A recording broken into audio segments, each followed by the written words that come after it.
Welcome back to the channel. Don't forget to like, share, and subscribe my channel.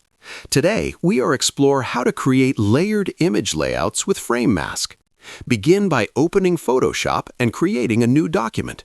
Use the Frame tool to draw multiple overlapping frames for your images. Drag your visuals into the frames, adjusting scale and placement to maintain focus. Layer frames strategically to create depth and hierarchy in your layout. You can also add text or graphic elements between layers for added interest. Group frames and layers for easier management. Optional tip: apply subtle shadows or strokes to enhance separation between layers. Practice arranging different images and frames to experiment with composition